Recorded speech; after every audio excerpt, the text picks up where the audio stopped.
Bien, querido Pablo, seguimos entonces en este itinerario en el mundo de las Sagradas Escrituras. Esta palabra mundo hace referencia o indica este, que las cosas son en primer lugar realidades existentes por sí mismas y después son como representadas en libros, ¿no? En el sentido de que el catolicismo o la religión nuestra, ¿no? Cristiana, no es como decía Mahoma, ¿no? Una religión del libro, sino que es una religión de un acontecimiento, de la encarnación de Dios, de una relación personal o de la iglesia, donde la escritura juega un papel importante, pero secundario, instrumental, ¿no? O sea, nosotros no adoramos a la escritura, sino que nosotros adoramos a Dios, y mediante la escritura tenemos como un acceso que entiendo yo que también es uno de los caminos, ¿no? Porque después tenemos el camino sacramental, o el de la oración, o de las obras de misericordia, ¿no?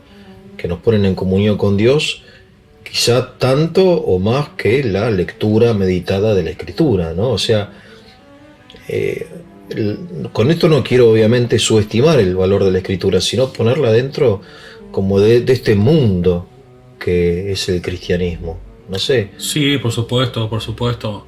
Bueno, cuando hablamos en en este itinerario en el mundo de las Sagradas Escrituras, bueno, vos allí hiciste alusión a un universo de temas, porque eso va desde el Génesis al Apocalipsis. Si decimos el Génesis, estamos aludiendo a la creación misma del universo. Si aludimos al Apocalipsis, estamos hablando de la conclusión final de la historia y del triunfo definitivo de Dios sobre el mal.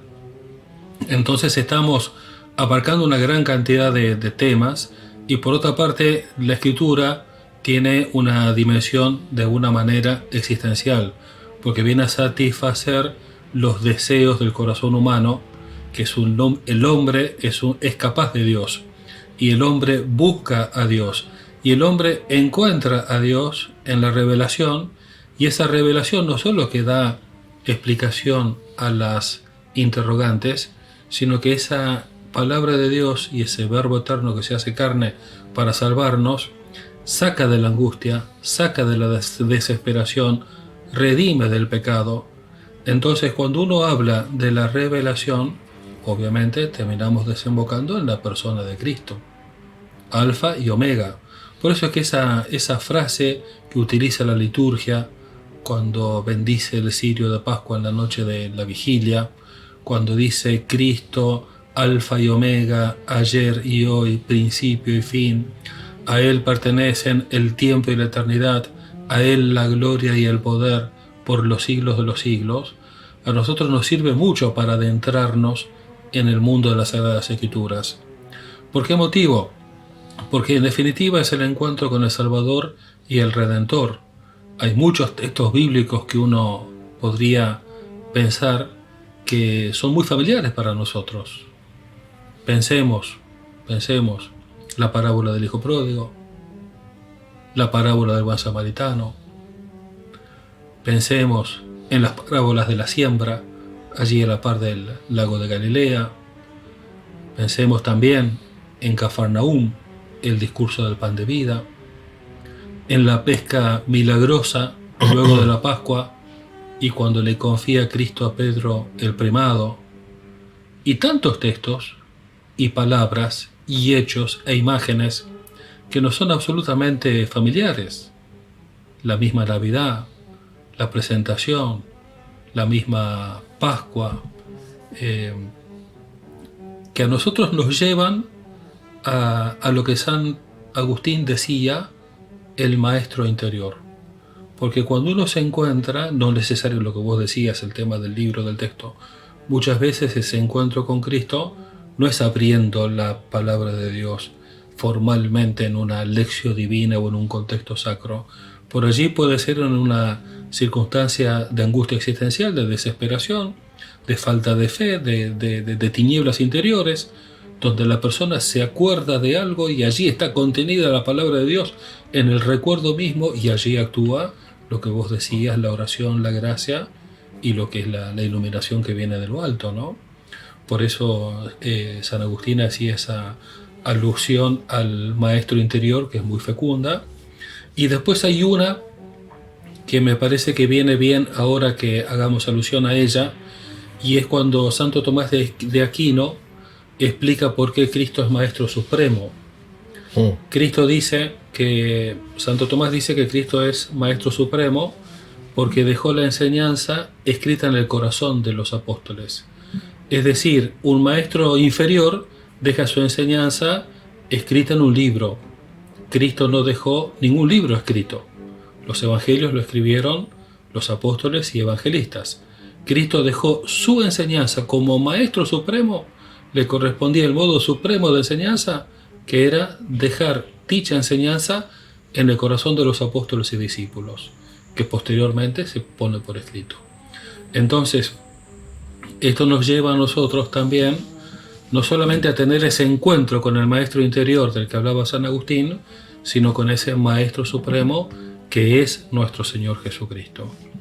Y por eso a la hora de abordar o de sumergirnos en este mundo de las Sagradas Escrituras, a la hora de hacer este itinerario por este mundo donde vamos viendo distintos paisajes y nosotros mismos nos sentimos abarcados, ya que en él vivimos, nos movemos y existimos, es muy importante tener este clima de certeza que nos da la fe en Cristo, la fe en la revelación de Dios.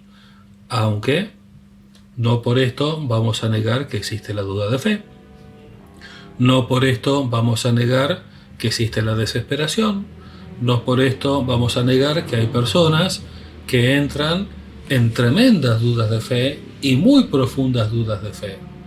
Pero en ese caso, lo que podríamos hacer y lo que podríamos recomendar es el continuar en la buena disposición hacia la oración y la plegaria.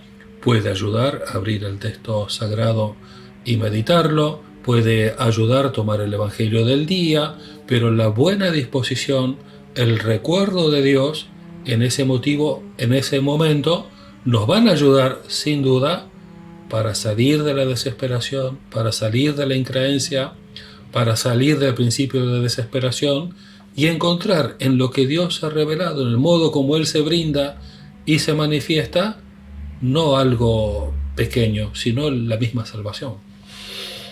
O sea, acerca de la duda de fe, dudar nos está permitido, es pecado dudar. Bueno, Pío XII decía que hacía un cierto elogio hacia la duda que nace al pie del estudio. Digamos, alguien va indagando la verdad, entonces, bueno, se le suscita alguna duda, pero ¿cómo es esto, cómo es aquello? Pero siempre en la disposición de la búsqueda de la verdad y de arribar a la verdad. Esa duda, bueno, es un poco connatural, digamos, uno va indagando un tema, uno va investigando alguna cuestión y, bueno, puede tener dudas que son simplemente de procedimiento. Digamos, yo recién aludía más bien a la duda que angustia. Bien. A la duda que duele, o sea, a la duda que lleva a la persona a sumergirse en la tiniebla y no en la noche oscura del sentido del espíritu del que hablaba San Juan de la Cruz, sino en la tiniebla que es fruto de privarse uno del don de la fe. Claro, claro. Yo alguna vez a propósito leí que había un autor que distinguía entre duda y dificultad, ¿no? Que uno puede tener muchas dificultades para creer y que la duda era, bueno, otra cosa. Bueno, él hacía esa distinción que me parece válida y me recuerdo también, ya que él justamente no nos lleva el diálogo hacia esto, esta tendencia que a partir del siglo XIX y que hoy es también actual, a racionalizar la escritura, ¿no? A privarla de todo elemento sobrenatural, precisamente porque lo sobrenatural parecería del ámbito de lo supersticioso, de la fantasía, ¿no? De lo imposible, ¿no? Y recuerdo haber leído también el libro de Renan, ¿no? La vida de Cristo, famoso racionalista, donde él explica los milagros, inclusive la resurrección, ¿no? Como que María Magdalena lo amaba tanto al Señor que tuvo una alucinación y lo vio resucitado, ¿no? Entonces resulta que todo esto que somos hace 2000 años es resultado de la alucinación de María Magdalena, ¿no? Es decir, y bueno, Bultmann y todo eso, ¿no? La desmitificación de la escritura, que, digamos, que es reducir la escritura, digamos, a un mensaje moral. Claro, sin la presencia de lo divino, ¿no? En el mundo. Que bueno, nada, lo digo como elemento a tener en cuenta, creo que es importante, me parece. Son dos actitudes, Eugenio. Una, la del hombre de fe, y la otra, la del hombre moderno que se considera autosuficiente. El hombre de fe, en el tiempo que sea, tiempo moderno, tiempo antiguo, el hombre de fe considera que la revelación es superior a sí mismo. Considera que la revelación es un don de Dios para su iluminación, su santificación y su guía. Es decir, la actitud del hombre de fe ante la revelación es la de la humildad, la sencillez y la buena disposición.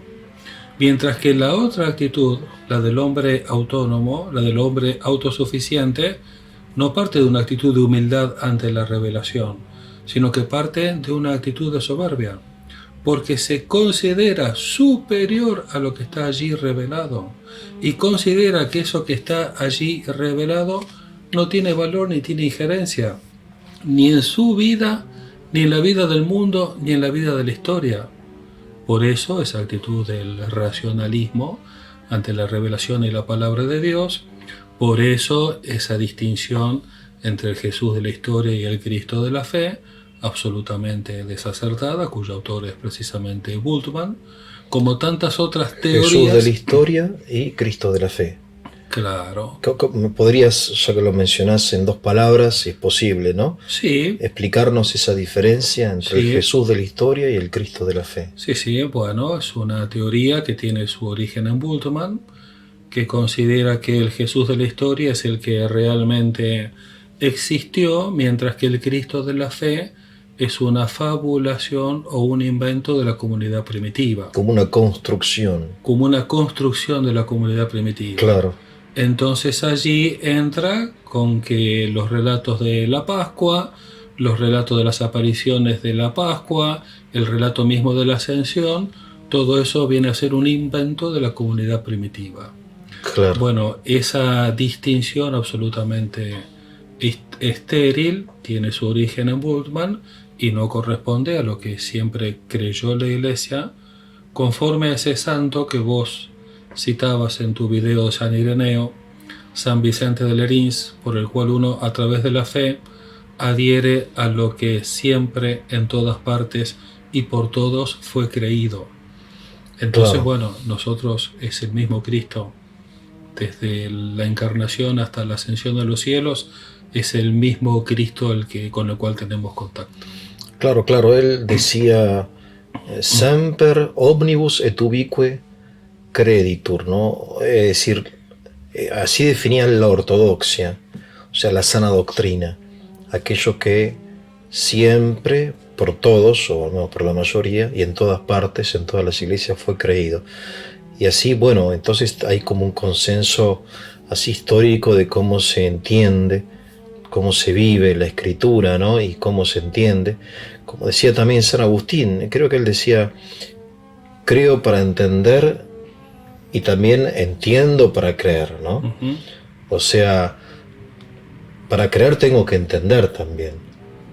No puedo permanecer en la ignorancia, en el sentido de que al menos tengo que entender los términos. Sí, o sea, el sentido literal de la Biblia, ¿no? Claro, o lo de San Anselmo, la fe que busca la inteligencia, La fe que busca, claro, la Claro. comprensión. Claro. Eso es la teología. Así que, pero bueno, tenemos entonces que hay como un centro, la escritura es cristocéntrica, vendría a ser, para llamarlo de algún modo, ¿no? O sea que Cristo está, el alfa y el omega, porque alfa es la primera letra del alfabeto griego, ¿no? Y el omega es la última. Al decir que Cristo es el alfa y el omega, estamos diciendo que es el principio y el fin, también de la Escritura, que está ahí presente el Señor desde el Génesis hasta el Apocalipsis. Bueno, de hecho, hay menciones explícitas o implícitas de Cristo en el Génesis y obviamente en el Apocalipsis, ¿no? La centralidad de Jesús en la Escritura. ¿Es así o Es así, por supuesto. Bueno, todo el Antiguo Testamento confluye y mira hacia el Nuevo Testamento, la gran revelación de la Trinidad y también de la divinidad del Verbo. Hay que aguardar al Nuevo Testamento para que se realice y obviamente Cristo se encuentra allí en el centro. Además, dentro de esta actitud que tiene el hombre en el mundo contemporáneo, en medio de... porque el hombre de hoy está angustiado, está entristecido, está preocupado, busca una salida a situaciones muy difíciles. ¿Qué es lo que necesita el hombre de hoy? Necesita la fe, necesita agarrarse de algo y necesita agarrarse de alguien. Por eso es que esos textos bíblicos donde aparece Cristo redimiendo nos dicen muchísimo a nosotros y al hombre de hoy en cualquier circunstancia, sobre todo en las difíciles. Pensemos en la hemorroísa, que es la que se cura tocando el manto de Cristo. Cristo se da cuenta que salió la fuerza de él y cuando lo encuentra la hemorroísa le dice: tu fe te ha salvado. O el evangelio que hemos escuchado hoy, cuando Cristo calma la tempestad en el mar de Galilea, los apóstoles estaban asustados por la tempestad y Cristo les dice: hombres de poca fe, ¿por qué dudaron? O también en ese momento en el que Cristo exorciza a un joven cuyo padre le había pedido que intercediera porque estaba atormentado por el maligno, el padre, cuando termina Cristo haciendo el exorcismo, el padre le dice: creo, pero ayuda a mi fe. Entonces, bueno, nosotros estamos en esa actitud en la cual la fe nos lleva a unirnos a Cristo. Y esa fe la hemos recibido de un modo muy simple en nuestro bautismo. Esa fe está en nuestro corazón y está en nuestra alma. Y lo que hacemos cuando llega ese momento es adherirnos a la persona divina de Cristo, quien es el Redentor y es el Mesías. Ahora, cuando vos mencionás estos acontecimientos, ¿no? Obviamente la Escritura nos transmite no enseñanzas, sino hechos históricos, principalmente acontecimientos, ¿no? Esto de los milagros, etcétera. Vale decir que no es una escritura de carácter, digamos, sapiencial o doctrinal, sino que es como son biografías, hechos de la vida de Cristo. Digamos que son textos profundamente históricos, ubicados en el tiempo y en el espacio, de acciones, ¿no? De milagros. Ahora te pregunto, ¿no? Así como consejo práctico, vos como sacerdote, cuando uno lee la Escritura, uno puede ponerse en el lugar mentalmente de los interlocutores de Cristo, ¿no? Digamos que de alguna manera para actualizar eso, para uno, si no uno queda como afuera de la historia. Claro. ¿Se entiende? Claro, a nosotros eso nos incluye siempre. Nos incluye. Sí, claro, sí, el evangelio del domingo pasado, el que pone sus manos en el arado y mira hacia atrás no es digno de mí. Eso no es solamente para aquel que quería seguirlo a Cristo, también es para uno mismo cuando compara con el pasado y el presente, en el sentido de que si ya estamos unidos a Cristo, no podemos apartarnos de Él. O aquel otro que le dijo que antes tenía que enterrar a un familiar y Cristo le dijo: deja que los muertos entierren a los muertos. La frase se sale totalmente del momento en que se suscita y se aplica también a nosotros. Y allí viene esto de que la Escritura se explica con la Escritura. ¿Por qué motivo? Deja que los muertos entierren a los muertos, tú ven y sígueme. Y eso nos recuerda al: busquen primero el reino de Dios y su justicia y lo demás se les dará por añadidura. O cuando Cristo dice sígueme, no se lo dice solamente al que entonces lo escuchó, nos lo dice a cada uno de nosotros. Y esa invitación a su seguimiento es distinto de la invitación o convocatoria a seguimiento que pueda hacer cualquier otra persona humana. ¿Por qué motivo? Porque Cristo es persona divina. ¿Por qué motivo? Porque cualquier persona humana podrá tener una convocatoria, pero será de índole humana y tendrá su limitación. El que puede decir un sígame absoluto y ponernos las condiciones es Cristo, porque es la persona divina del Verbo quien nos invita a unirnos a Él y de allí surge nuestra salvación. Lo que vos decís de ponernos en la circunstancia es la famosa composición del lugar que tanto nos ayuda a adentrarnos en el relato evangélico, sea un acontecimiento histórico o sea una parábola. En el caso de la parábola del hijo pródigo, ¿quién no se siente incluido allí? Cuando después de haberse apartado, después de haber malgastado, después de experimentar la tortura de la conciencia, volveré a la casa de mi padre y le diré: Padre, pequé contra el cielo y contra ti. Cualquiera que recuerda la imagen y el desarrollo, la evolución de esa parábola, se encuentra allí incluido y ya está moviendo Dios ese corazón a la conversión y el arrepentimiento. O sea que, para insistir en este punto, cuando uno lee la Escritura, está como viéndose en cierto sentido al espejo, si uno quiere decir en forma gráfica, ¿no? O sea, se está viendo a sí mismo también y al Señor, y es una lectura del todo particular, en el sentido de que nadie lee un libro de esa forma. Digamos que casi que no es un libro, es algo vivo. Vivo y eficaz, creo que dice por ahí. Es una lectura que más que lectura es un diálogo, me da la impresión. La palabra de Dios viva y eficaz, más penetrante que espada de doble filo. Claro, eso dice. Claro. O sea que hay una relación del todo particular, absolutamente única, con el texto de la Escritura, que no sucede con ningún otro texto. Aparte, como vos decís, cuando uno escucha o lee el sígueme, se siente interpelado, de un modo casi, digamos, no digo milagroso, pero extraordinario, digamos, bueno, realmente me lo está diciendo a mí, ¿no? Creo que caso famoso de San Antonio Abad, que leyó así como leyendo la Biblia: ve, vende lo que tienes, dalo a los pobres y sígueme, que es una palabra que Jesús le dijo a un fulano. Y San Antonio sintió que se le estaba diciendo a él. En efecto, él fue, vendió lo que tenía, se lo dio a la hermana y se fue. Muy del todo particular todo esto. Eso hace muy también, especial. Claro, eso hace también a la riqueza que tiene lo que Dios dice. Por ejemplo, la mies es mucha, los obreros son pocos. Rueguen al dueño de la mies que envíe obreros a su heredad. Esa palabra la escucha un joven y puede decir: yo quiero buscar el sacerdocio porque creo que Dios me llama.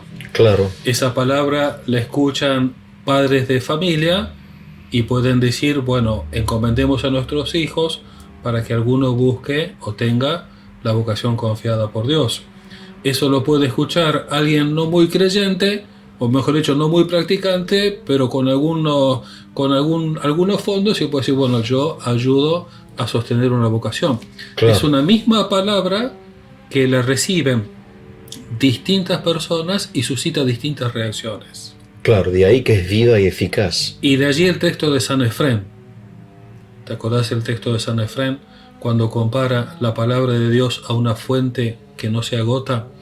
Cuando él dice, San Efrén, que uno siempre que tiene sed, tiene en la fuente de la palabra de Dios la posibilidad de ir a beber. Y claro, que esa fuente nunca se agota, sino que siempre que uno está sediento puede ir a beber en la fuente de la Sagrada Escritura. Y eso se complementa con lo que dice Cristo: el que tenga sed, que venga a mí y beba. El que cree en mí, de su interior brotarán torrentes de agua viva. Porque es el vínculo que se crea entre Cristo y el cristiano. Es el vínculo que fluye entre Cristo y cada uno de nosotros. No en vano el bautizado es otro Cristo, alter Christus. Claro. Es realmente lo que vos contás muy curioso, extraordinario, porque uno se da cuenta realmente que está ante un texto del todo, digamos, particular, que más que un texto es como un alimento, ¿no? Como creo que hablan de la doble mesa, creo, ¿no? De la mesa del pan y de la palabra, ¿no? Me da la impresión de que, Sí, la hablando de la liturgia, en misa, la ¿no? liturgia, la mesa de la palabra y la mesa de la Claro, Eucaristía. claro, como dos partes de la liturgia, la palabra y la Eucaristía, pero que son dos formas del mismo pan, Y sí, ¿no?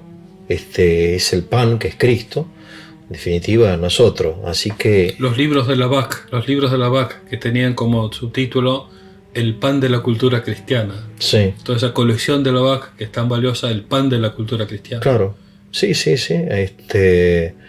Así que nos quedan aún 10 minutos, así que si querés, aprovechemos para continuar ¿Cómo no? este segundo momento así de este itinerario que, si Dios quiere y gracias a tu buena disposición, vamos a Todo lo que continuar quieras, Eugenio, haciendo y a lo tuyo. para el canal. Como dice el canal, los habitantes de la isla comparten su tesoro. ¿Y qué tesoro ¿Eh? más importante que este, Y Eugenio? el tesoro de la escritura, claro, ¿Qué ¿no? tesoro más importante que este? Ahora vuelvo a insistir un poco en la dificultad que encontramos aún a veces en leerla. Yo supongo que habrá buenos comentadores. Me acuerdo de la Biblia de Straubiger, ¿no? Que creo que la tenés por acá. Ahí están los dos tomos. Claro, es decir, un comentador muy bueno. Pero bueno, hay muchos libros hoy, aparte hay muchos sacerdotes en YouTube, etcétera, que hacen sus comentarios. Así que el que quiere encuentra mucho material, ¿no? No es como antes. Así que, pero bueno, continúame, Pablo, ¿qué otras ideas fuertes querés comunicarnos? Bueno, retomando esta buena iniciativa que vos tenés en tu canal, El Tesoro de la Isla, donde los habitantes de la isla, que somos nosotros, compartimos el tesoro. En la Escritura encontramos que en Cristo se encuentran encerrados todos los tesoros de la sabiduría y de la ciencia, dice San Pablo en Colosenses. Entonces, bueno, qué mejor que compartir este tesoro tan grande en el tiempo que nos toca vivir. Por otra parte, nuestra vida de hecho se encuentra modificada por esto que estamos viviendo, esta aldea global, esta presencia de la tecnología que nos invade, esta pantalla con la cual estamos habituados de la mañana a la noche, esta aldea web que curiosamente tiene para el tema de la palabra de Dios una inmensa cabida. Si uno se pone a ver la cantidad de cosas que hay, donde la gente está rezando, donde la gente está en plegaria, donde la gente está rezando el oficio divino, donde la gente está con la palabra de Dios, como que en la aldea se difunde abiertamente este contenido de la palabra de Dios. Entonces creo que a nosotros nos ayuda porque no solamente que leemos, sino que también escuchamos, no solamente que podemos leer un texto y ver qué dice, sino que hay alguien que nos lo explica. No solamente tenemos eso, sino que además hay un clima que es el que necesitamos a la hora de encontrarnos ante Dios y ver qué es lo que nosotros tenemos que hacer. En definitiva, no tenemos aquí ciudad permanente, sino que vamos en busca de la futura. Entonces, para llegar a esa vida futura, tenemos este inmenso recurso de la palabra de Dios, de la revelación, obviamente recibido y vivido en el seno de la Santa Iglesia.